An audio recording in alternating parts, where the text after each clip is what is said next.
Welcome to this Talk Tickers briefing, where we break down the market-moving regulations you need to know about. Today, we're diving deep into a game-changing piece of European regulation, the EU Taxonomy. This thing is literally rewriting the rules for what investors can call green. Okay, so here's how we're going to break this down. First up, we'll talk about the greenwashing problem, the very reason this whole thing exists. Then, we'll define what the EU Taxonomy actually is. Think of it as a sustainable dictionary. After that, we'll get into the nitty-gritty of how it works, what companies and funds have to report, and finally, we'll look ahead to see where this is all going. All right, first things first. To really get why the EU taxonomy is such a big deal, you have to understand the problem it was created to solve. So picture this. Everyone wants to invest sustainably, right? But for the longest time, the huge question has been, how do you actually know if something is green? The core problem for investors was this total lack of a common definition. And that confusion, it's a breeding ground for greenwashing, where investments get a green label without really earning it. And this all came to a head with the European Green Deal. The EU has this massive goal, become the first climate-neutral continent by 2050. To even have a shot at that, you need to steer enormous amounts of private money, we're talking trillions, into sustainable projects. But you can't do that without a framework everyone can trust. You need a common language so investors can put their capital to work with confidence. Okay, so that brings us to the solution the EU came up with. It's basically a classification system. You can think of it as a science-backed dictionary for all things sustainable finance. So at its heart, the taxonomy is a rule book. That's really the best way to think about it. It's designed to give investors clarity and security by setting one clear, unified standard. The big idea is to make it way easier to spot and then pour money into the activities that are genuinely going to power this green transition. And its goals are all laser-focused on the market. We're talking about number one, redirecting capital flows effectively. Number two, and this is a big one, putting a stop to those misleading green claims. And finally, just clearing up all the confusion that was really holding back sustainable investment from taking off. Okay, so that's the what and the why. Now for the how. How does a company's activity actually get the official sustainable stamp of approval under this rulebook? Well, as you can imagine, it's not just a simple checkbox. It's a pretty rigorous process.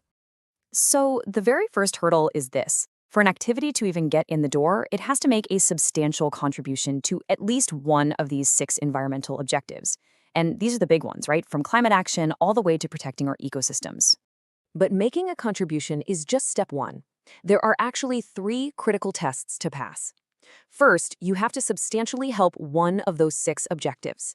Second, you have to do no significant harm, meaning your activity can't mess up any of the other 5 objectives.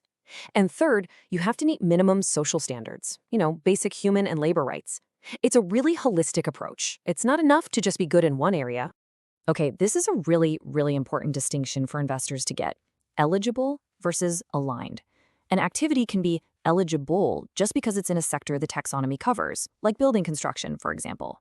But to be aligned, it has to jump through all those hoops we just talked about. So think of it this way.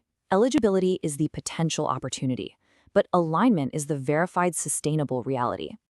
All right, so how does this fancy dictionary actually make waves in the real world?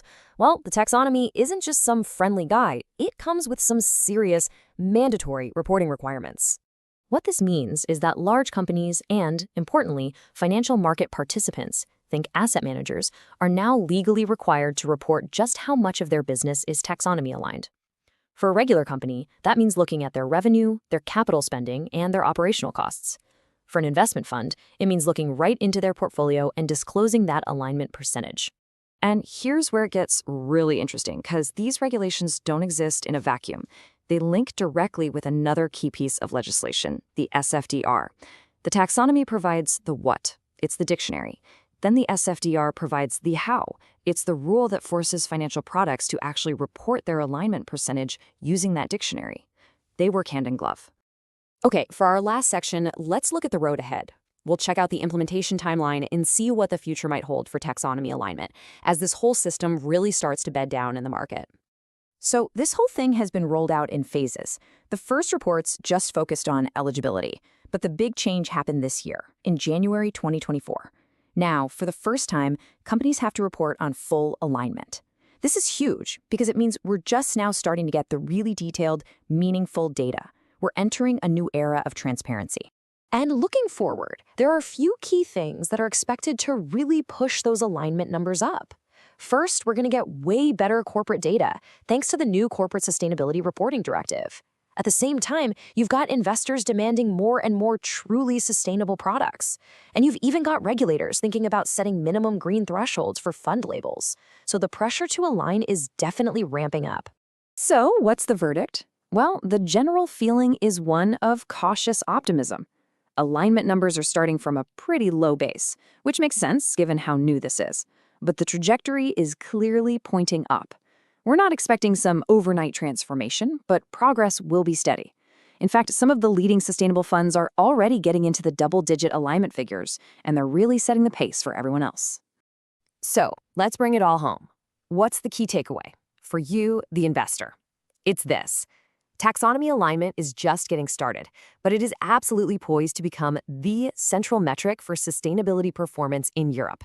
Tracking this number is going to be more and more vital for telling who's for real and who's just talking a good game. It'll be how you spot the true leaders in the green transition.